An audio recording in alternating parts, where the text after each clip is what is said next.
Guys, guys, guys, we are here. We are here. We are here. We are here. Yeah, lock in with me, okay? Thank you guys for tuning in. Tune in. Tap in. It's the first one of the year. This is the biggest one. So that's one.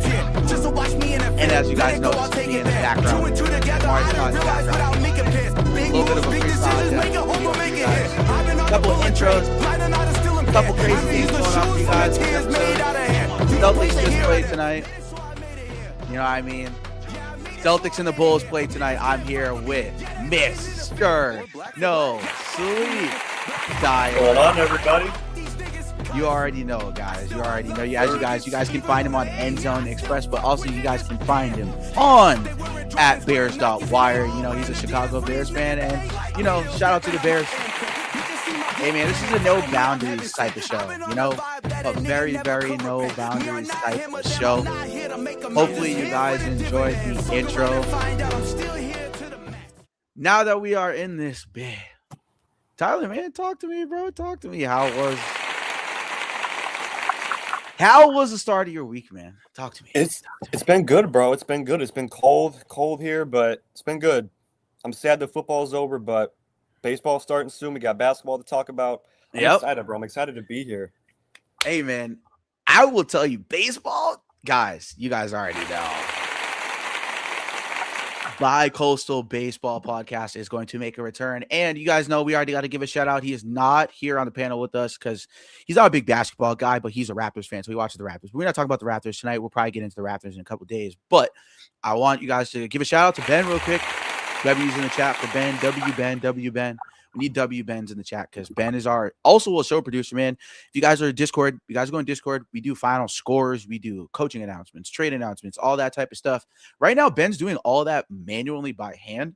So if you guys could help us out, like we'll give you the real-time updates. Like Ben gets in there and he gets everything to you once you guys are out of work. He gets everything to you guys. Normally, I know while everyone's, you know, at work during the day, they're not able to see a majority of the news. Ben likes to start most of the time, like early afternoon. So, you know, when you guys are at the end of your workday or getting towards the end of your workday, before you guys come watch us. So thank you guys for anybody that's in here watching. Thank you guys for tuning in. You guys already know this is going to be a daily show. I mean, it's not going to be the forefront of the channel, but it's going so I can introduce panel members, celebrities, guests. I will tell you one thing. I got a crazy amount of like lined up guests, some crazy stuff lined up. We got a couple more shows. There's a lacrosse show coming out. We got a tennis show that we started last year. We had to get a new co-host for the tennis show, so which is actually Ben. So shout out Ben. Had to get a new co-host for the tennis show, so you know we guys can get you in there on the tennis wave. But you know, thank you guys for tuning in. Anybody watching, shout out Sean. And Sean's he's got a question. This is a no boundaries type of show. Like I said before, no boundaries type of show. So you guys dictate the show. I mean, we do have set topics for you guys though. Celtics versus Bulls, but to get into it real quick. I mean, there's no banner for this one, but we'll just talk about it real quick. With you guys will be able to just chop it up with us real quick for this. We'll go more in depth about this probably tomorrow on our football episode. But man, Will Campbell, man. I mean, for the most part, I don't like the amount of hate here. Now, I push back on the Patriots fan base because I think it's wrong to crucify this 23-year-old kid who's a rookie playing probably, like we were talking about this in Discord, like probably the second most important position in football at left tackle other than edge. Obviously, we know corner is probably the hardest to play, and quarterback is obviously the most cerebral.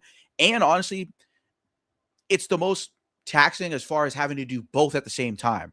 Whereas like an edge, it's pretty straightforward. You go and get the quarterback. I mean, or you go to the flat if you're athletic enough to go out there in the flat and do whatever you got to do. But other than that, I mean, it's pretty simple and straightforward. And I don't think Patriots fans have kept their takes about Will Campbell simple and straightforward all season. Remember, remember, guys, I saw a lot of hate comments about Will Campbell. He's good. He's not good. He's a bust. He's got short arms. All the Patriots fans talking about he's shitty. He's this, that, and so forth. You've been saying this all year. So to the tune of the fact that you think that Will Campbell, it was so horrible on a torn ligament, give the kid a break, man. I mean, seriously, give the kid a break, dude. It's getting to a point where Patriots fans, you guys had a great season. It's been awesome. Give Drake May his flowers. Mike Vrabel's an awesome coach. Josh McDaniels is the greatest offensive coordinator to ever live on planet Earth. And we're going to sit here and act like Will Campbell was the problem in this game, or we're going to sit here and act like Will Campbell should be working at Amazon. I know you guys saw the memes on my page. That was funny. But he shouldn't be working at Amazon. Like, moving him to guard, having a 6'6" guard is an advantage. And okay, if you feel like you should move him to guard, that's fine. But remember, you drafted him to be a tackle. So technically, it's not a waste of a pick, but you didn't draft him initially. If you're going to move him to left tackle, you didn't draft him initially whatsoever for what you thought he was going to play the entire time. And he's not going to end up playing tackle. Honestly, if he doesn't get any better this upcoming year, they're going to move him to guard. And it's going to get to a point where we've seen in the past five seasons from this Patriots team,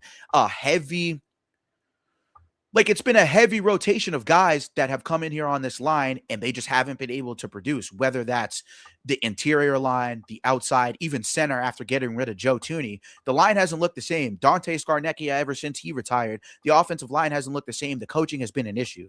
So I just think that, Will Campbell, he's a great kid. I think he's got a lot of heart. There's a lot left to be desired, but, I just think that it's ridiculous to kind of sit here and kind of say, well, Will Campbell was the worst player on the field. Well, Will Campbell had a horrible game because he wasn't at 100%, man. And it's sad to see that he wasn't at 100%, but I don't want to get too much into that today. But Tyler, I definitely want to hear your thoughts on Will Campbell, because tomorrow or the day after, we're going to talk about Drake May, because I have an interesting take on Drake May. I don't think Drake May was healthy this playoffs. He was the most sacked quarterback in the NFL. He looked like a shell of himself throughout a lot of the games. But what did you see about Will Campbell from like the beginning of the year to the end, Tyler? Like, how do you feel about his assessment? I guess the playoffs, we'll keep it at the playoffs, but like, what's the difference between his play from like the beginning of the year when he was doing so well to now? Like, do you attribute that to schedule, or do you attribute that to injuries? Like, what do you think? Wasn't he banged up for a couple weeks towards the end of the season? Yeah, he was. Yeah, he was. So I would attribute it to that too. But as we were talking about in Discord earlier tonight, Seattle, like with this game specifically, Seattle has a good mix of youth and, experienced players on their defense, especially up front. So I think in the Super Bowl, obviously he had a rough game. It was the biggest game of his life. Yep. But I think that inexperience was just really killer for him in this one. I think that was the main reason. Seattle had a lot of experienced guys up front, and him being inexperienced. And I agree with you. I'm not sure that he'll be a left tackle. They may move him to guard because of the issues like the shorter arms and things like that nature. But we'll have to see. I wouldn't worry about him too much. It's his first year, and yeah, I just think a lot of it was inexperience. Yeah, he's got a bright future, and like you said, inexperience is a big thing, especially with football. You're expected to come in here and have all of this hype and all of this productivity when you first come into the league, because there's a short shelf life in the NFL. It's a gladiator sport. You don't have forever to play the game. So when these draft picks come in here, they're expected from day one. You're a lottery pick. Yo, you better that rookie season show us something, anything that we can see. And I think that's a good thing that they didn't give up on Drake May the way they gave up on Mac Jones, because they never built anything around Mac Jones. If Mac Jones had Mike Vrabel, Josh McDaniels, and maybe a group of guys like how he had, we might, the way that we view Mac Jones now after his Patriots tenure might not be how we probably would have viewed him if he was given the same situation as Drake May was. So I think that, like you said, like, situation matters. In those couple of weeks he was out, like, it's just hard to get acclimated for the playoffs at a pace where you have the easiest schedule in NFL history. In the last century, this is the easiest schedule anyone's ever had on a path to a Super Bowl or a playoff team. So when you take that statistic into account, it's kind of hard to sit there and say, well, it was easy for a rookie guy at 23 years old on a team that was 4-13 last year to go in there at the end of the season, and really he was probably injured, I would assume, when he got carted off and he was crying, I think people thought that was the end for Will Campbell for the year. And the fact that he came back on a torn ligament is a testament to how strong he is, the amount of effort he went out and put out there. He was out there every single game this playoffs, and it's commendable to him. And, I think that Will Campbell definitely deserves more flowers. But, the Tatum update is coming, guys. We got you covered. But tonight, the Celtics played the Bulls. It was an awesome game tonight, and for us as Celtics fans, just because, Vucevic was obviously a guy that we just added into this crop of players. Vucevic is a guy that just came in here into this building from the Chicago Bulls. So I think, the biggest thing at hand is, this Vucevic trade and the Celtics needing a big. And, I think that Vucevic coming to the Celtics, this was great for him. I think this changed the scenery for him. I think he's finally on a team where he feels like he could probably go to a championship and win. And now, I've never liked Nikola Vucevic. If you guys watch End Zone Express, hopefully you guys watch End Zone Express. But if you guys watch 30 and Beyond, our basketball show, you guys will go on there and you guys will see I said, listen, man, I don't like Vucevic because defensively, he's not good. I think he's soft. I don't think he plays well in the low post. Guys like Jokic and all these other elite guys that, he's not putting a tier with them, but he's put in a tier below enough where offensively he's been a contributor wherever he's gone. He's been a solid double-double guy as far as giving you probably like 15 to 20 to 10 rebounds a night, which is not something you can just pick up and find on the street. It's hard to average 10 and 10 as a big nowadays in the NBA because you have to stretch the floor and you have to run up and down the floor so much. You're not going to see the ball down on the block, and the ball is not going to be given to you because it was slowed down or the game is slowed down. The game is fast paced. It's very get up and down. It's shoot threes. There's no more of like, let's slow the game down, put the ball on the block, break guys down, dribble penetration, and move the ball. There's really not much of that left. And I think the Celtics team, they don't even play that way anyways. We don't play that way. Jayson Tatum, we're a shot chucking team, but this year we haven't shot chucked because we haven't had the personnel to shot chuck. Holiday, Porzingis, Horford, all these other guys that would come off the bench and could spread the floor is what opened up guys like Luke Cornett, who was able to screen and roll and just get easy buckets on screening and rolling and giving 10 and 10 off the bench because of the volume of threes shot. Now, I think that Vucevic being able to play in the low post, put the ball on the floor, screen and roll, he can step out and he can hit the three and he can hit the mid-range jumper, and he's got a little bit of a face-up game. He can face up in the post, at the high post, at the elbow. I think that adding that element and that type of big, we haven't had that type of big really since, I'm not going to say Horford because Horford was always more of a role player that he got the ball in his spots and got to his spots. In terms of just getting to where he wants to go and being able to be a fourth option guy, especially in this offense where Derek White is going to be the third option when Jayson Tatum comes back, it's going to be a challenge to see where Vucevic fits himself in that when Jayson Tatum comes back, because Jayson Tatum's also an offensive guy who can go on the block, dribble penetration, get to the basket, even though he doesn't really probably do it enough for his size at 6'10". He shoots a lot of threes, and I feel like Vucevic will be a guy that Tatum's going to have to stop taking contested fadeaway fucking twos. He's going to have to stop taking step back contested threes. There's another guy out there off the screening that he feels that he can go out there and switch with, that he can pick and pop to, or he can pick and roll to. So for us, I think that, you're seeing how important it was for us to get a big, and the offense looks a little bit more vibrant. And the defense obviously looks the same. We're one of the best defensive teams in the league. So I'm not really ever worried about that with us. But for the Bulls, I thought moving on from him, maybe this move should have happened earlier. Like at this point in time where I feel like the Bulls front office has been very skeptical on what they want to do since the whole DeMar DeRozan and Zach LaVine debacle.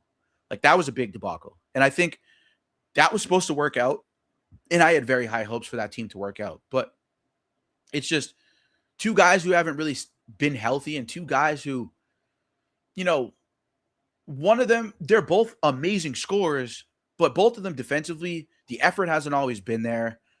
They're not really guys that I felt like got a fair shake in Chicago. Like, I don't think Chicago gave them a fair shake. I feel like Chicago moved on from them pretty quickly. And I'm not sure how they'd look now on this team, but I feel like the Bulls put themselves in this position at the deadline where they had to be sellers now, because you're looking at this team, and I thought Kobe White going was wild, but this Bulls trade deadline, like, do you think like trading Kobe White was like a bad decision? Like, would you have rather have seen this deadline Vucevic just go instead of Kobe White, or are you okay with like selling the both of them at the deadline and kind of just like going back to the first stage of rebuilding? So here's the thing. I was telling, obviously, as me being a Bulls fan, I have a lot of Bulls fans, friends, and I was telling them it's like I've always been not a huge fan of Vucevic, but I've always been a bigger supporter than most people, most Bulls fans.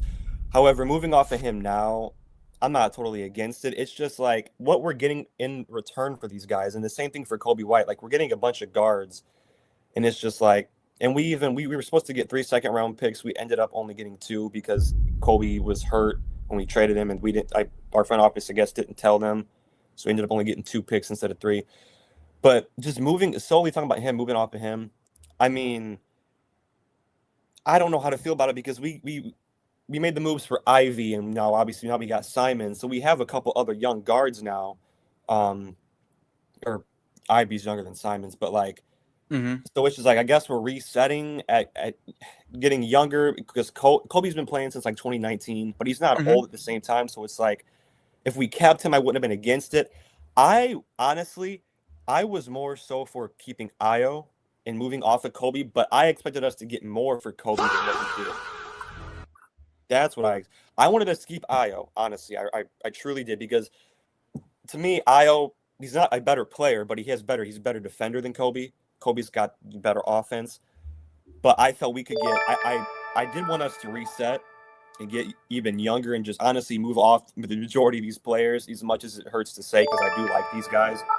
But I wanted us to get more for them than what we did, if that makes sense. Because we're just getting a bunch of guards. We had like 8 guards on our team. We got Dillingham, Simons, Colin Sexton. There's an Ivy. That's just 4 that we just acquired at the deadline. We already have Giddey. We still have Trey Jones. I just named you 6 players who usually their main position would be point guard at the most shooting guard. So it's just a roster full of guards. I wish we should at least get some bigs for these guys. We traded Vucevic, didn't even get a big for him. I like the fit for him with you guys in Boston, and there's not really anybody from Boston as far as bigs go that I would really want us to get. But it's just like Keita, like he's not going to really fill what we need, I guess.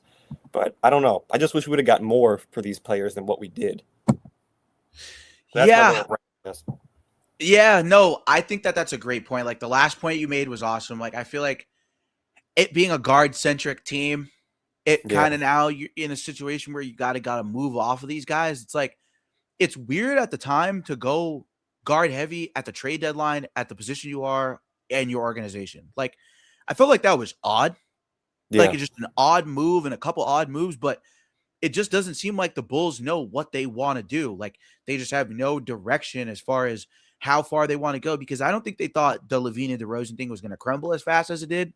I feel like they probably I hate to say it, but they probably put all their eggs in one basket with the 2 of them, hoping that the rest of the role players would fill the role. And then Lonzo Ball was never healthy. So it's like the guy that you expected to be the 3rd best player, who he genuinely at the time could have been and was when he was healthy, when he was on Chicago. But it's unfortunate just to see how that whole situation played out. And then you look at Lonzo now, like he's suffering from injuries now, and he's just a shell of himself. And, I think they put all their eggs in that basket with the 3 of them, and they're in a situation now where they're in a stage 1 for the rebuild. And, a frequent question that I've been seeing is like, since the trade deadline is like, are the Celtics going to regret trading Anthony Simons? And, I think trading him to you guys is fine, because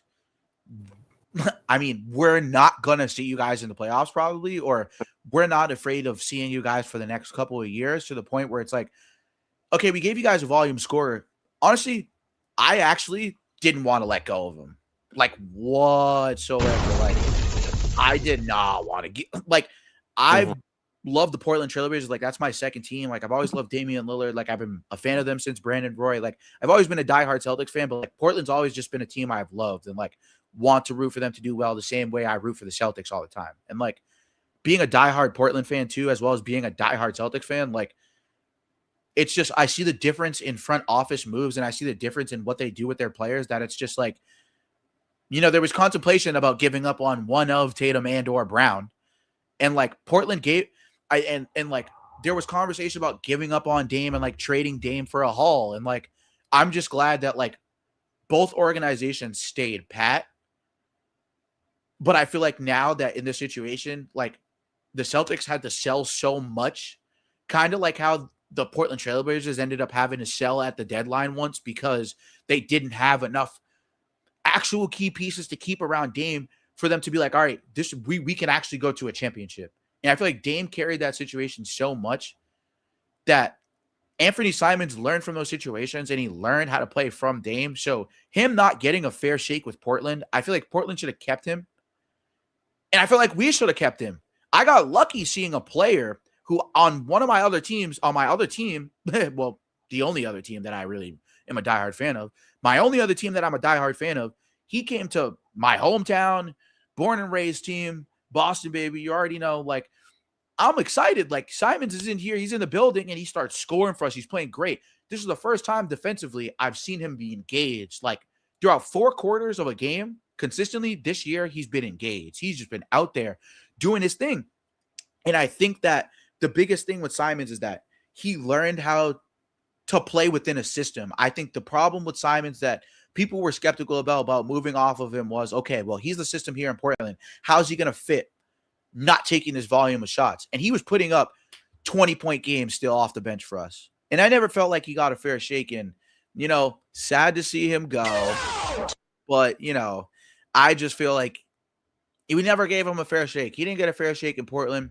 And the Bulls, unfortunately, is going to be another team for Anthony Simons where I feel like he's not going to get a fair shake. But what we got in return, which was Nikola Vucevic, was a need for us. You guys didn't get a need in return. So I guess to ask the same question to you, like, do you think the Celtics are going to regret trading? Like, do you think we're going to regret trading him? Or do you think you guys are going to keep him? Or do you think you guys are going to move off of him? I'm kind of like what you said earlier, how you said, like, you don't know if he has anywhere to, like, fit on the team. I think Vucevic is a better fit because you guys did need a center. And if you guys are really going to want to make a playoff push this year, I think getting a center was an upgrade from Kata. It was definitely something that you probably needed, especially if they expected him to come back later this year to really make a push. I think Vucevic, replacing Simons with Vucevic, if I was a Celtics fan, I personally wouldn't mind it. Mm-hmm. But I don't know how, yeah. Yeah, I think the biggest thing is that the fact that Jaylen Brown is showing that he was always a number one. Mm-hmm. That's the biggest thing. We needed Vucevic in case Tatum comes back and he decides to come back, which we're going to get into. And I'm going to tell you why this is not happening, but we're going to get into that later. There's been some conversations over here in the media about Jayson Tatum and what Jayson Tatum's going to do. And I'll tell you right now, based on what he said on a podcast, which we'll get into, I hope that when I play the clip, you guys will be able to see the clip of Jayson Tatum talking about his return and his injury and the update. And I feel like Celtics fans aren't angry enough about it, or Celtics fans aren't sitting here contemplating talking about it enough to a point, because Jaylen Brown is having an MVP season. And that within itself right there, I mean, shoot, bro. I mean, I said it before, and Ben will tell you, because he's in the background right now, but Ben will tell you, and you guys can go watch this on our podcast. I said this from the jump. Jaylen Brown was going to have an MVP season. This is the first year Jaylen Brown gets to go in here. He gets to have the team to himself for a whole season. He gets to show who he really is, who he really can be, why he belongs where he belongs, right? And just to show you guys for some stats here. So a little bit, it's going to be a surprise for you guys. I'll tell you guys right now. Shout out us, though. You guys are taking a first look at the Bay State Media website because we just programmed NBA stats and analytics and advanced stats for you guys. You guys are able to see this. This is you. I am in the development, obviously the development stage here, but Jaylen Brown right now, points per game, 29.4 points per game, man. He's up there at top 5 in scoring. For the majority of the season, he's been in the top 5. For the first time in his career throughout this long of a stretch of games, he's been in the top 5 for scoring in the NBA. So, honestly, man, just bro, shout out to Jaylen Brown, dude. Like the season he's having, I think a lot of people, there was a lot left to be desired there for Jaylen Brown. And, unfortunately, the only thing is because the ball is in his hands a lot, he is top 5 in turnovers per game, which is unfortunate. That's one thing I would like to see him clean up, but he does always have the ball in his hands. He is the ringleader. So unfortunately, that number is going to probably fluctuate, but we take it for what it is. And as you guys can see, defensive rating and the defensive analytics, he's not really up there in terms of actual statistical value, in terms of numerical value. But Jaylen Brown has been guarding almost anybody he possibly can all season because we haven't had a true big. So not having a true big, he's been out there on 4s and 5s sometimes. So, I'm really excited to see the rest of the season, the second half of the season, what Jaylen Brown's going to do. So, as you guys are seeing this now, these are the advanced stats too, plus minus. You guys can show you quickly if you guys need any stats, you guys will be able to come through and you guys will be able to see this. We are almost done. I promise you. We're almost done. We got to do player profiles and a couple of other things. But with that being said, Jaylen Brown's MVP season, man. How do you feel about his season? What to you has stood out the most as far as the difference between Jaylen Brown, the beginning of his career when you watched him, and like now? Like, what do you think the difference is? I honestly think the biggest difference is his confidence. I think he was like a way more confident player. There used to be a joke. I'm sure you as a Celtics fan have heard it a bunch. There used to be like a joke that he couldn't go to the left. He had no left hand. I think that's so much. Yeah, I think he's improved pretty much every way. Like you said, being able to guard multiple different positions. I think his playmaking's gotten better. I don't know. He's gotten better at pretty much everything. And I know I didn't know you back when he was drafted, but I have always been a big fan of Jaylen Brown. I always thought he was better than what people thought. A lot of people didn't think he would ever do this, but I didn't. I'm not saying I said that he would be MVP like you did, like you predicted, but years ago, even before like 2019, whatever, I had a feeling he was going to be good. I always liked him next to Tatum. I always liked that fit, the idea of them two together. Yeah, I thought drafting Tatum was the biggest thing this organization has done. Yeah. Since like drafting Larry Bird. Like realistically, like you could obviously say the big 3 trade with Garnett and Allen is probably obviously up there. But Jayson Tatum is probably the best thing to happen to this Jaylen Brown and Jayson Tatum are the best thing to happen to this organization since the big 3 trade. By far. Isaiah Thomas is nostalgic. That stuff's all cool. I loved Isaiah Thomas as much as the next person. I had his t-shirt jersey. I still have it at my dad's house. I have a t-shirt jersey. Somewhere it's probably in my clothes or my mom's somewhere. I don't, or any of my clothes, they still have the old ones. It's probably still there. So I think the nostalgia was great, but Jayson Tatum and Jaylen Brown are the best thing to happen in this organization in a very long time. And I'm glad you brought up the point of like drafting Jayson Tatum because he's such a compliment to Jaylen Brown because Jaylen Brown's knock was always his outside game. Jaylen Brown didn't really start becoming a 3-point shooter and the type of shooter he is now, really up until like the last 2 to 3 seasons. Like realistically, I'd probably say the last 2 seasons. Like the clip he's been shooting at, and like you said, the confidence, like that's been the biggest thing we've seen the difference between him and Tatum was the fact that when Tatum came in here, Tatum was confident from day one. The dude dunked on LeBron his rookie year in the playoffs, in the ECF. If that doesn't scream confidence, I don't know what does. So not seeing that side of Jaylen Brown a lot of the times was like we were just like, when is that dog going to come out? Like the dog we saw at Cal, like you at Cal, like when is that going to come out in your game? And I just, I'm so glad to finally see he's getting that fair shake because I don't think they thought or Danny Ainge thought he was going to be a number 1 caliber player. I think that's the reason why Isaiah Thomas got the reins and they gave Kyrie the reins. Why didn't they turn to Jaylen Brown? And I think you made a great point by saying we didn't turn to Jaylen Brown because it was a confidence issue. I think that's the reason why we really went out and got Isaiah Thomas and Kyrie Irving because I don't think we felt comfortable enough in our hearts. We knew Tatum wasn't ready. I think that was already established in Tatum's first couple years, like we knew he wasn't going to be ready until like that season after Kyrie left. Like we didn't really think he was going to be ready. But then like Marcus Smart was the lasting piece, like the piece where like the Celtics team had to let go. And Jaylen Brown and Jayson Tatum, they probably should have got the reins a little bit earlier. I think that Kyrie Irving thing was a growing pain for them.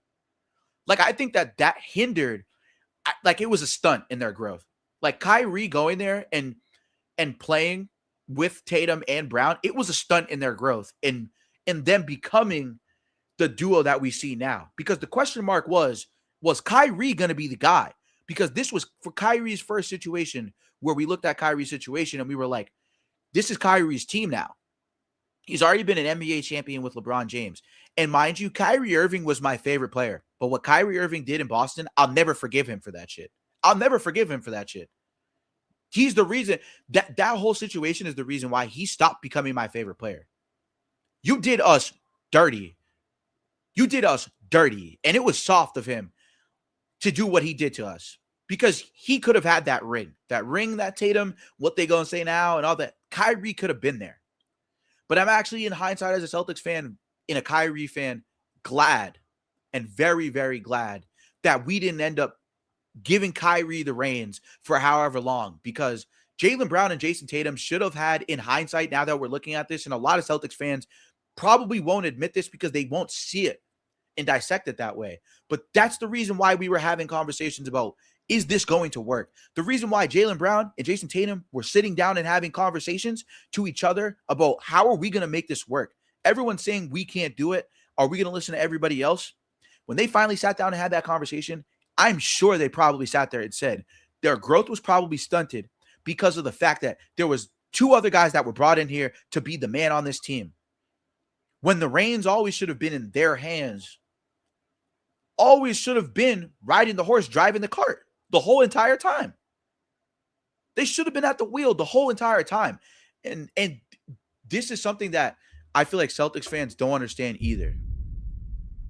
Bro, Brad Stevens is also the best thing to ever happen to you. And let me tell you why you want to keep this man until he's 80. Danny Ainge set the precedent for him. And for any Celtics fans that are younger, that don't really remember or aren't old enough to remember, or you don't pay attention in front office, or you don't dissect the game just like us. By the way, shout out to you guys for tuning in with us. I appreciate you guys. You guys have been rotating in and out here on Instagram, Snapchat. What the fuck am I saying, bro? I'm so sorry. Instagram, YouTube, Facebook. Yeah. Shout out Chiefs Capital. Chiefs Capital is in here. Shout out Chiefs Capital. We're actually going to talk about the Chiefs this upcoming weekend, so you guys might be able to see us talk about, that this season. But fuck you, Ben. I know I fucked up. But yeah. So shout out to you guys. Also, if you guys can, please go subscribe. Please subscribe. If you haven't, subscribe to us on YouTube. Like us on Facebook. Please do so. You guys can see at the bottom left here. Go like on YouTube. Go follow on Facebook. Please do. It is the Bay State Media Collective. You guys will be able to find it on both. But with that being said, yeah, man, I just, it's an interesting situation. I think, Jaylen Brown's MVP season has made Jayson Tatum think second of himself. Yeah. It's going to get spicy, bro. It's going to get spicy, bro. I'm telling you. I think Jayson Tatum, I don't know. I think he's getting a little skeptical about whose team it is. I think he's getting a little skeptical about whose team it is. This might not be Jayson Tatum's team.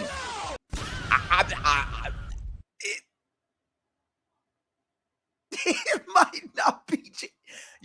This might have been Jaylen Brown's team the whole time. The whole time. And let me tell you guys why. Right? So, interestingly enough, right? If for those that don't watch or those that have not been able to, you guys kind of haven't been in the Boston media world, you guys don't really know the shows. So shout out to 98.5 The Sports Hub. Shout out you guys. 98.5 The Sports Hub is a driving force of why I've started this stuff. Shout out to the Pick a Side podcast too. My guys out in Jersey. Shout out Riv, Joel, Joel, John, Andrew. You guys are awesome. You guys, started this inspiration for us. You guys, kind of helped us get to where we're at now. But anyways, enough of the glazing. No, I'm just joking. Those are my guys. Enough of the glazing though. Enough of the glazing. This clip is going to shock some of you guys, and I'm going to get this off my chest before I play the clip, because there's actually two clips. There's two things I want you guys to see. We're going to see real quick. Man, are Celtics fans this stupid? Like, I just want to know, are you this stupid? You mean to tell me he doesn't know, like, Jayson Tatum doesn't know how he's going to fit on this team when he comes back? A guy that won a championship? Like, for you guys to sit here and are you guys dumb? Like, I love my city and I love how much we've done for sports and I love how much we love our team, but it gets to a point of delusion, bro. Bro, he's not coming back, bro. I'm just telling you guys so you guys aren't disappointed. Like, I had high hopes he was coming back. I've even said on camera, I think he's going to come back because of his progress, and we've seen it on video with our own two eyes, the progress he's made. But to me now, after hearing his statement on the Pivot podcast and then watching Boston media's reaction, like after seeing the reaction on Felger and Maz, like it actually made me really think, because Felger and Maz, they're extremely negative. They're negative guys, rarely ever have a nice thing to say about anybody in Boston sports media, or, well, anybody in Boston sports, on the teams. They rarely have nice things to say. So I'll play that clip for you guys after. But this clip, I mean, of Tatum talking about this situation on the Pivot podcast, I don't know. I don't know if it's the same thing you said about Jaylen Brown. Are we now starting to have confidence issues, Jayson Tatum? Because I'm not so sure. It's just interesting for me to see a guy sit here and say, I don't know how I'm going to fit on a team that's my team that I just won a championship on. I think that's fucking concerning, man. I really do. Mentally, I think it's a mental thing. And for it to be such a mental thing, and for it to be this big of a thing, I'm honestly confused, man. I'm shocked. I'm disappointed in Jayson Tatum, bro. Shout out Instagram, man. Thank you guys for tuning in, bro. Thank you guys so much. You guys are going crazy over there on Instagram. I know I can't always see the chat because it's on a different window for me. But thank you guys for good. Shout out Chiefs Capital. He's in here. And shout out Jalil. Shout out Man Aside, my manager, my cousin. He's in here supporting. But yeah, I mean, it's all smoke screens, bro. It's all smoke screens, man. You guys are taking too much of this into face value, and I'm disappointed. And, I'm trying to find the clip here, but, I'll show you guys. I'll put the screen up here so you guys can see it. So it doesn't look like I'm just aimlessly talking into a fucking screen to you guys. Let me know if you guys can hear this, by the way, too. I can honestly say that, like, KD is a big reason why, like, that narrative has kind of volume's changed. Good. You guys let me know in the comments. Even he was older than me when he did it, and he still returned to being, exactly who he is. So, somebody I'm super close with and have talked to, but just the way he went about it and the way that he came back, really changed the narrative around that injury and gave people like myself hope that, like, oh, you can come back and be yourself or be better or whatever the case may be. Is that more so seeing what he's done or actual conversation? A little bit of both. I done spent a lot when he came. This was probably the most, that was very... Trying to find it. Like, I want to go back a lot about, you mentioned when she was going to school because and raising you. And you had these conversations. It's like a timeline, but like it doesn't give like the timestamps, you know? Joe was right. He wants to win on staff and different coaches. Yeah, well, he didn't because he had Mike Thomas. And now, personally, going from other people, so going from coach to coach, what speaks volume to the Saint and Stevens? I gotta find it. I'm sorry, guys. Make this jump. We had never been to the finals. We had gotten to the conference final. Ime was pushing you, and you know, as you, I'm a mom, being a mom, develop. I've been there when we did. And, you know, come on. Oh yeah, and gave me support. If Zoom is what you're recording your podcast with, ads too. Don't have YouTube playing, guys. I'm sorry. You guys are gonna hate me, but at least we're live, and this isn't like pre-recorded. Overseas. This was pre-recorded. You guys would be like, what the fuck is this guy doing? So I can say that, like, you know, my doors, but growing life, you know, and me and my AP or another black to figure it out and be better. And, you know, we had a smooth, close and whatnot. Nigga talking about his dad. Sorry, we don't want to hear about your dad right now. Had a real important. You said that. We get it. Your dad didn't come back. We get it. Your dad didn't come back for milk. Hold on. Give me a second.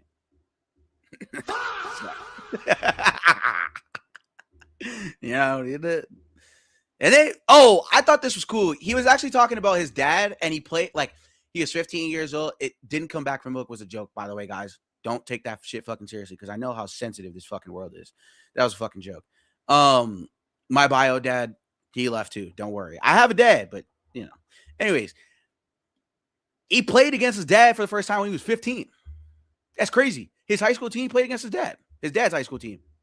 I think it was like a state championship game too. I think he's like 9-1 against his father's high school team. Like his record overall throughout his whole entire like high school career was like 9-1, which is crazy. Like 9 straight wins against his dad. Like, you know, and we don't really know too much about Jayson Tatum's dad. I mean, if you guys want to watch the interview, you guys will know more, but he didn't really talk too much about like his relationship with his dad as far as like how his parents split up or anything like that. He really kind of just talked about like playing against him in high school and all that other stuff. But I mean, I thought it was awesome. You know, you won 9 straight games like his dad, you know? So I thought that was cool. And that was something that like, I would have loved.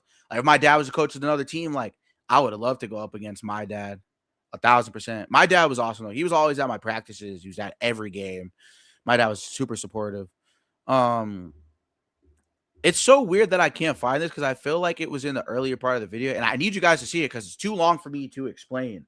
Like I won't be able to say it better than what he's gonna say, and it's got to be here somewhere, bro, because I'm trying to find like the timestamp of where it was, and he was basically, I guess, to talk about the gist of, you know, of what he was saying. It's like, you know, he was pretty skeptical about like him returning this year and like how he would gel with the team and their chemistry. And I'm not so sure. I mean, like, I just think it's weird that he would have those types of questions, like serious questions. Like, why would you feel like you wouldn't know what it would look like or how it's going to look like? Like, why would you sit there and say, I don't know what this is going to look like when I come back? Like, I feel like that's a concerning thing to me. And I don't know if he's having a disconnect with teammates. He's been on the sideline all year. I don't know if he's having a disconnect with Jaylen Brown. It seems like from what it looks like, Tatum's been very involved. Like, very involved. So for me, I don't know why he'd come out and come on the podcast and sit here, especially on the Pivot, like a pretty big podcast, like why you'd sit here and be skeptical about what your, you know, your competitive nature would be or your chemistry would be with your teammates. And I just don't think he's coming back. And from this interview, like once I find the clip for you guys, like I'll get it rolling here. I just can't find it. I don't know why they stopped going through timestamps. Like, why would you not put this as timestamps? I can't, like, it's for the life of me. But talk to me, Tyler. What'd you say? I was to say while you're trying to find it, I was just thinking. I wonder if maybe he's like, I'm trying to understand where he may be coming from. Maybe he's just thinking like the offense. Maybe he feels the offense is different than it was like in previous years because of the big leap that Jaylen Brown's took. So maybe he thinks that he won't fit as well next to him. Like if like not going through training camp and not starting the season, if you know what I'm trying to say. But that's the only thing I could get where he's coming from. Other than that, I don't know why he wouldn't fit. You know what I mean? But like, this is your team. Right, exactly. If this is your team, you should know how to get acclimated with your teammates. Right. This roster isn't that different. Nope. I would, especially with him being a very likable guy. Like, I just don't know. Like, it's confusing. Like, I get what you're saying. But like, I guess elaborate for me on the part that you said about like him and like, you know, the training camp part, because he's been there for like, I from what it looks like, everything, you know. Yeah, I don't know. I guess I was just trying to maybe since because has he been practicing with them? Like, can he practice right now?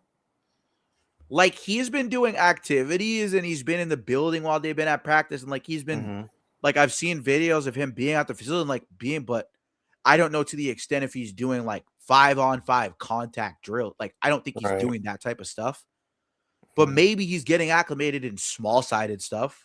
Right. Like, you know, you never know. Be one-on-one. I don't think he would mess up like the chemistry of the team. Even if he were to just come back like at the beginning of April, right before the playoffs started, and had a couple games under his belt, I still think he would fit because he's been there for so long. It's like you said, it's been his team. Same coaching staff, pretty much same roster. So I don't know. Yeah, it's interesting because it's like, yeah, it is, but it's also at the same time, it's just like, I don't know. Like, I know he's got to be a dad too. Like, I don't want to just sit here and be like, oh, he's, you know what I mean? Like, he's got to be a dad, so he's got to be there with his kid. Like, you know what I mean? Like, I understand certain things. Like, this is probably a time for him. He's probably had the most time with Deuce, the most at this time period. Oh yeah, probably now more than ever. I mean, like, he was young when he had Deuce, high schooler, you know, kind of going into college. Then he had a kid. He's in college basketball. Like, you're trying to get to the league. Like, bro, you don't have time for a lot of stuff. Yeah, you know, like, I feel like he's probably enjoying a lot of time with his family right now, and like his friends, like his mom, Deuce. Like, this is the most time he's gonna get before he has to go back. And he is like, oh, well, you know, I'm not going to get this time. Like, that's another thing Celtics fans should 100% think of too. Like, this is the most time he's getting with his family. 1,000%. So it's like, that's also another factor I didn't even think of up until literally I was watching the Felger and Maz clip, which I'll just take you guys to the Felger and Maz clip. I was trying to find the actual clip to separate it for you guys, but unfortunately I can't find the clip. But it's this fucking guy. It happened. I'm not saying what, dude. Oh, crap. You think you think he wouldn't come back because he doesn't want to mess with the identity? I know, it's ridiculous. The identity that they've carved these 3 months. It sounds and he doesn't know how it would work with Jaylen Brown. Are you people stupid? Seriously, bro. Like, come on. Like, what are we talking about? Like, certain that Tatum would be back and back ahead of schedule. It's not happening. Anybody watching, have to ball like, I'm bust, telling you right now, it's just not happening. Just he's the not fawning coverage from the Celtics media on.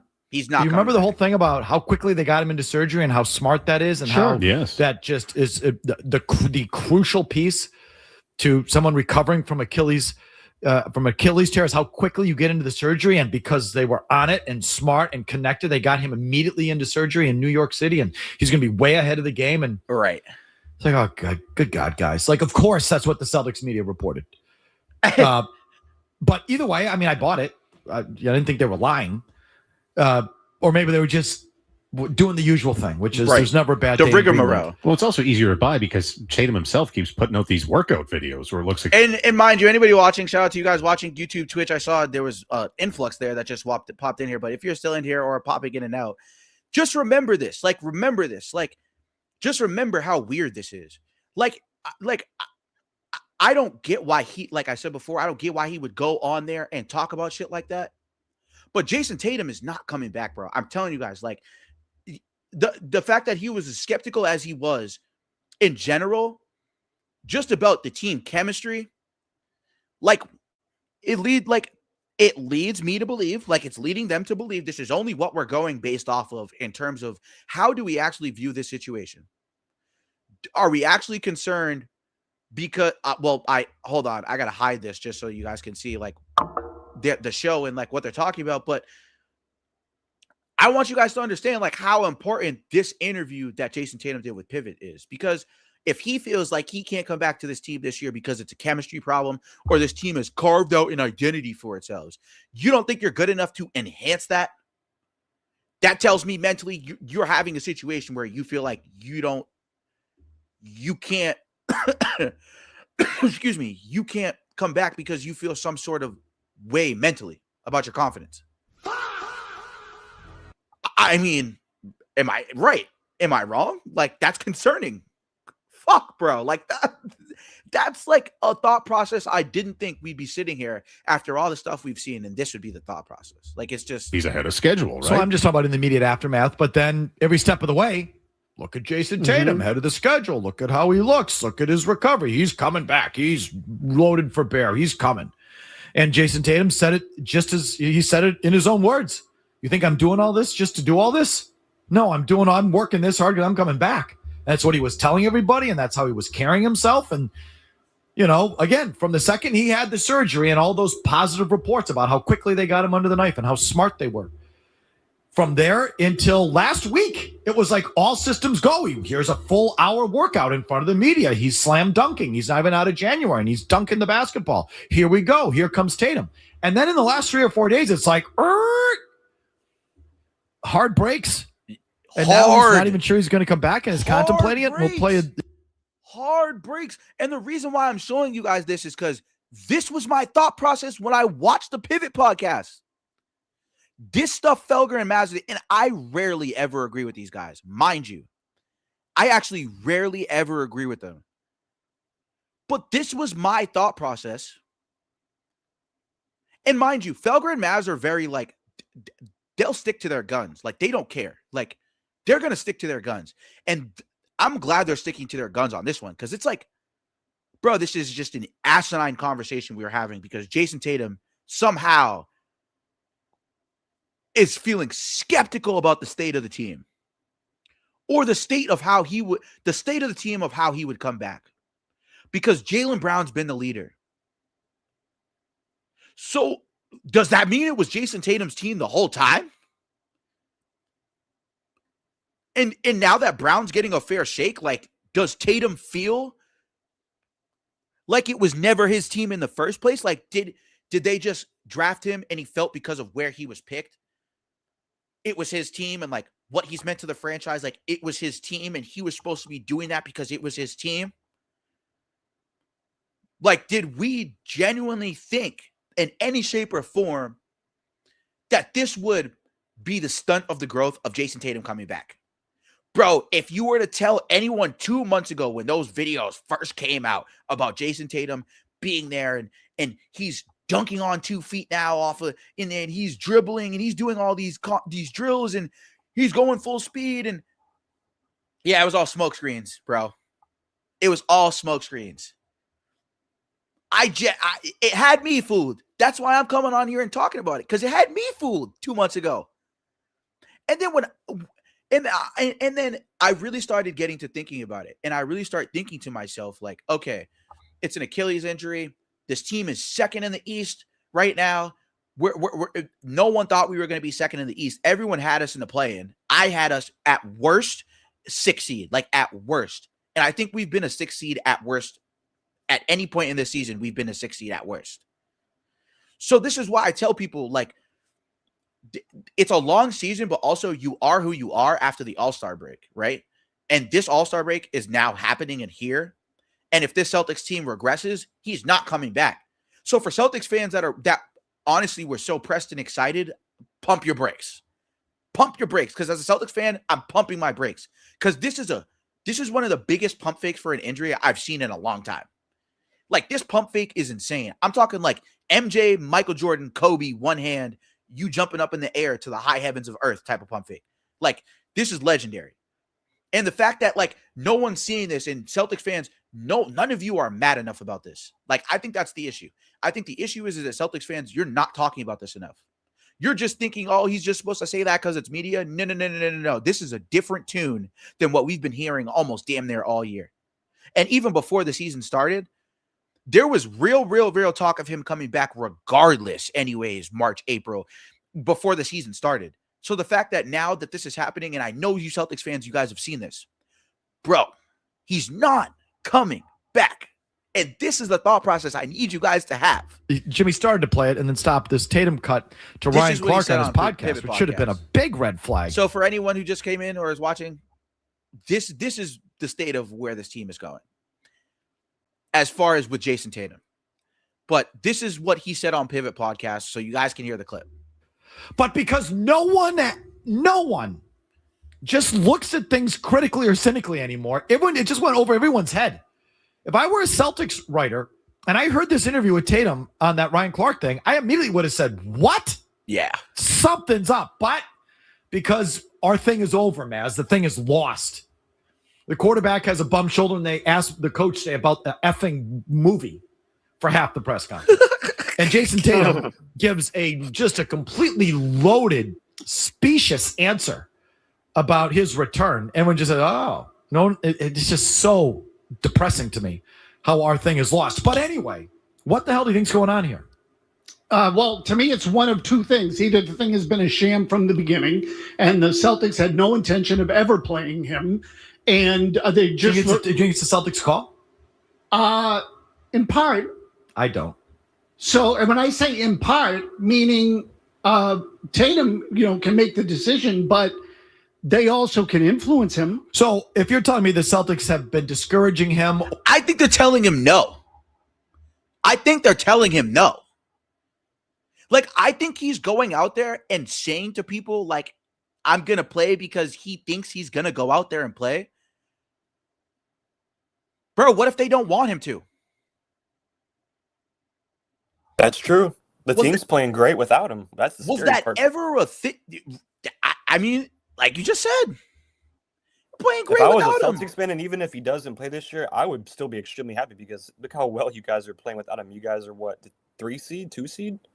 Something like that? Yep. Third or second, how it looks right now. Without your art, probably without your best player. Like, it's I want to sit here and be like, it's gonna, but then it doesn't even cross Celtics fans' minds. What if Brad Stevens says no to protect his $300 million asset? Is $300 million? I mean, if I paid someone $300 million and you want to come back early because you want to play and the desire, that's all well and good, bro. But I paid you $300 million. You're gonna listen to me and you're gonna sit. At that point, he doesn't have any control. There isn't anything. If they go in that office and let's say Mazzulla, Tatum, his mom, Deuce, everybody goes in the office and they're like, he's ready to go. And Stevens is like, I'm not playing my $300 million asset on an early return from an Achilles injury. There's nothing any of them can sit in there and say. Because you ask Bill Chisholm, the guy who just bought the team and took out $1 billion loan to acquire the sale for the team to finish the sale, he's not going to sit there and say, the guy you just paid $300 million of my money, you go play him so we can go win this year, as if it's that fucking urgent for us to win. Well, we're a top 3 seed in the East right now. And I get it. There's a second half of the season coming up. But then again, when have the Cavs ever gone farther than us so far, since LeBron left? Now, I don't think they've gone farther than us once. No. I don't think they have. And not to mention, not only have they haven't gotten farther than us once, they've looked like a shell of themselves multiple occasions. Anybody else other than Donovan Mitchell. Donovan Mitchell might be on his way. I don't know what he's going to do, because if they don't do anything this year, that might be up.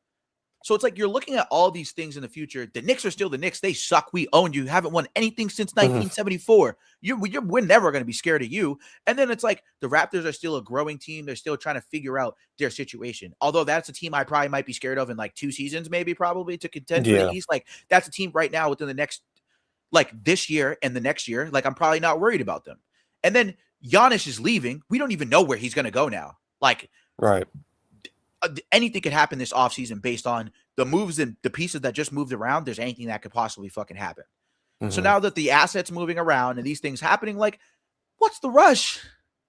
Like, I'd love to win a championship. Don't get me wrong, but at the expense of Jayson Tatum's career is a no-no. We went through too much of this shit with Isaiah Thomas and Kyrie Irving and everything else in the Jared Sullinger days and all this other stuff after the 2008 season and the 2010 season. We went through too much to be dealing with this right now. Please, bro.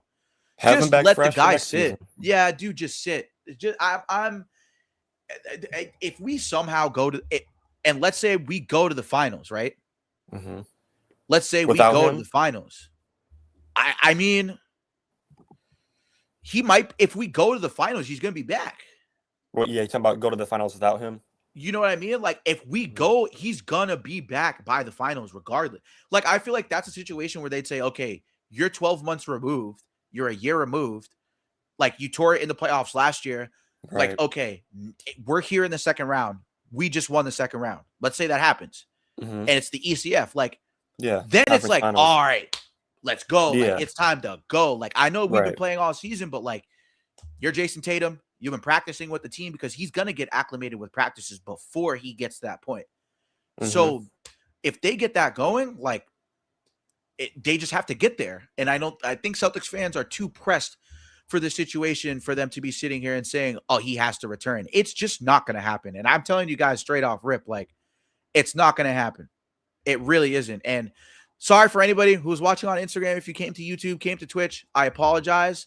Right now, unfortunately, it like disconnected me. It disconnects after an hour. Instagram, like, it disconnects you. Instagram, the app, like, disconnects your live stream after an hour. So, which is really weird. Like, I don't know why it did that because it didn't do that for our podcast before. I didn't know that it did that.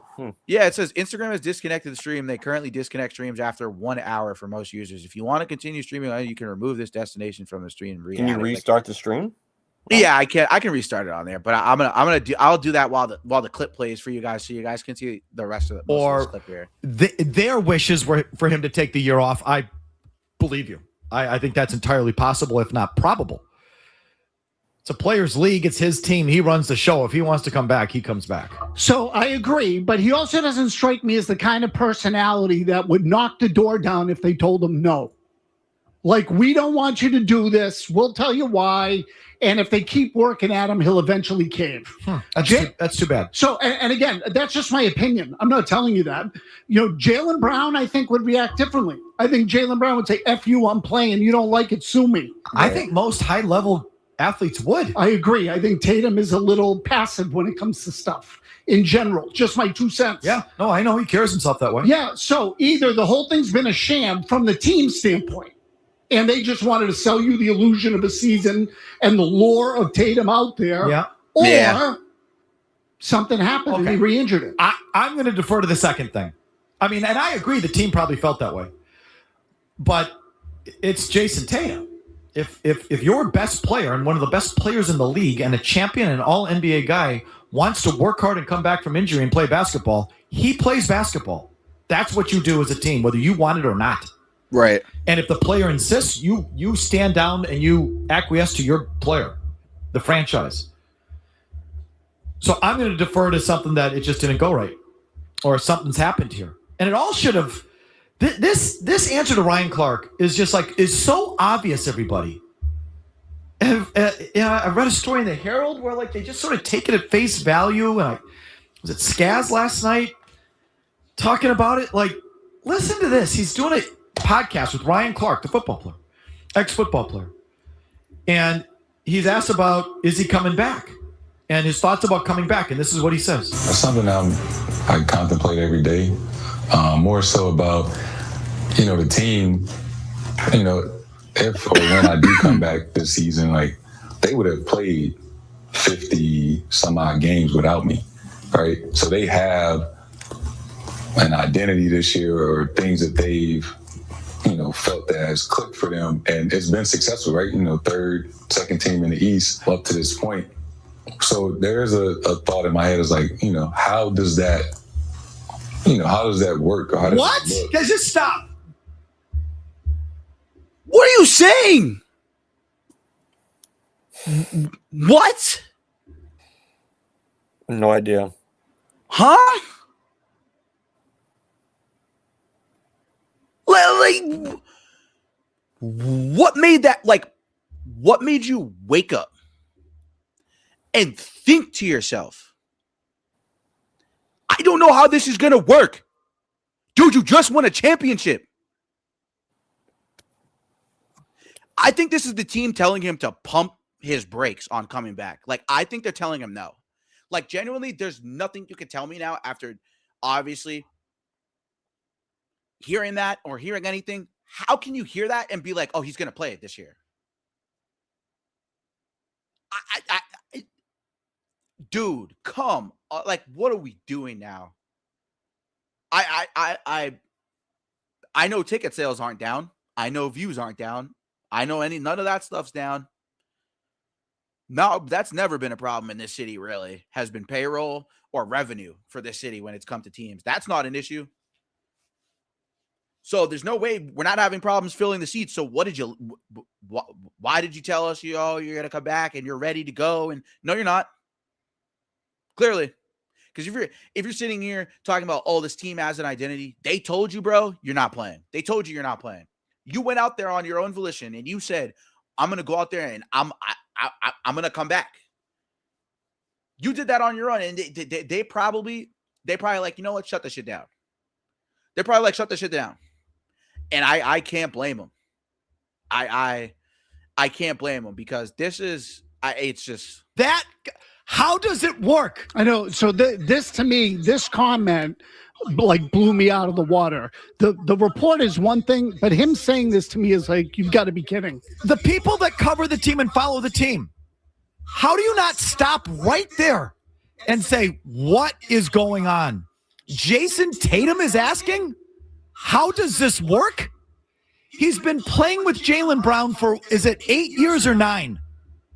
How many years in the league have they been? 8, 7. They've been playing together for 8 years. They've gone to 2 NBA finals, won a championship, probably should have won a second.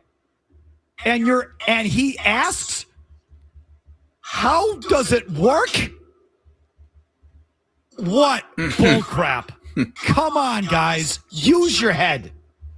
Do you think Tatum really wonders how would it work? That is the biggest pile of dung that you could possibly have. Dude's if funny. Maz or I said that, yeah, you'd say you're awesome. making it up. They've proven it. Whenever we do imply something like that or wonder how are the two getting along, how are they coexisting, all the Celtics media, the first thing they do, making it up. They've proven a long time ago they know how to play together. Look at the banner. Why are you asking if they know how to play together? They know exactly how to play together. Right. Look at the championships. Right. Yet Jayson Tatum says it in his own word, and you just go, oh, yeah, how would that work? Yeah, oh, fuck it. We're just going to take Tatum's word for it because he goes out there and plays basketball. What the fuck are you talking about? You just watched us win a championship. So for any Celtics fans, they're sitting there like, oh, like all of a sudden, like we don't know how it's going to work, and we're just going to take Tatum's word because it's his body, his choice, and we just shut the fuck up, please. Shut the fuck up, please. Like, you can't be this dude. You can't be as stupid. Like, bro, he's not. It's not happening. It's not happening. Shout out to I'll tell you what. Felger and Maz, but Tyler, sorry it took us so long, guys, to find the clip. I apologize. I probably should have just showed that clip from the jump. Next time, I'll be more prepared with the clips, but I was prepared to show that. But in terms of Jayson Tatum's return, after seeing that and kind of obviously getting the news here from Felger and Maz and obviously myself, do you feel like this is this smoke screens? Like, was it all smoke screens for a couple months? Do you think he's going to play or not? I'm gonna be honest, dude. Coming onto this show like an hour ago, I would have just said maybe. And I honestly, as a fan, I kind of want him to play because it's fun. It's Tatum. He's always a very likable player. Like you said, he's a great player. Especially with this team, he's got Vucevic. It would be great to see how they work because they're so good without him. You add him to them, y'all might win the championship, and that would be really fun to watch. However, seeing these clips, seeing him talk, it's not looking good. It doesn't sound like he's coming back this year. I can't. I don't think that's a bad idea. I think it's smart to, like you said, Brad Stevens, $300 million into a guy. You don't want to rush him and have him get hurt and hurt it again, hurt his ACL or something like that. Like, I don't want to go off track, but you remember Daniel Jones wasn't supposed to be playing in football, and then even worse injury. So it's just like you don't want something like that to happen. You'd rather just take it slow. Next year, get the whole gang back together, and then that's that. Now, like you go to the conference finals and he's really ready by April or May, then we could have that conversation in 3 months. But, that's where I'm at right now. It doesn't sound too good coming off of what he himself is saying. Yeah, it doesn't sound good. And this is a situation where it doesn't look the greatest. It is not the greatest situation. And, it is.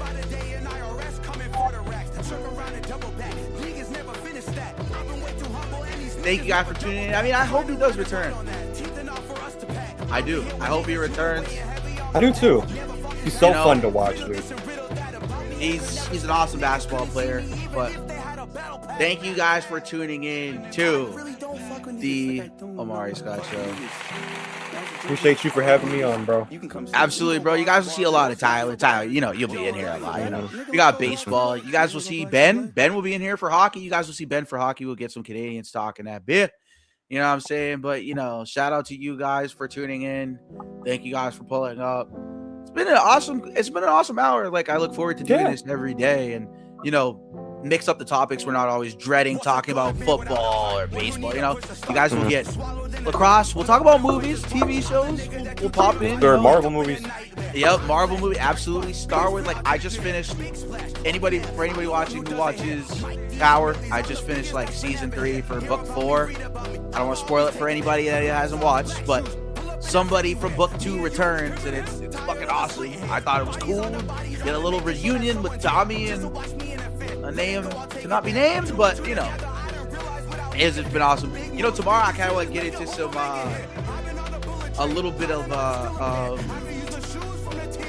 like Marvel Universe talk or the next show, like probably the day after, actually, because tomorrow I think we got hockey or baseball for you guys, one or the other, maybe football.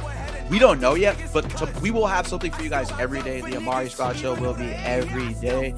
On the days I don't have to get up early or the days I don't have shit to do, I will be doing morning shows for you guys. Guys coming early in the morning on your way to work on an off day. My off day, your off day, Tyler's off day, whoever's off day. You get a little morning action. You guys will be able to hear some stuff in the morning. But shout out Ben. Thank you, Ben. Shout out Tyler, Mr. Bears Wired. We was in here. We was active. And you guys already know the slogan. Let's get negative. Thank you guys for tuning in, man. I appreciate you guys, man. And Jayson Tatum is not returning. I hope you guys understand it's not happening. But appreciate you guys, man. See you later. See you later.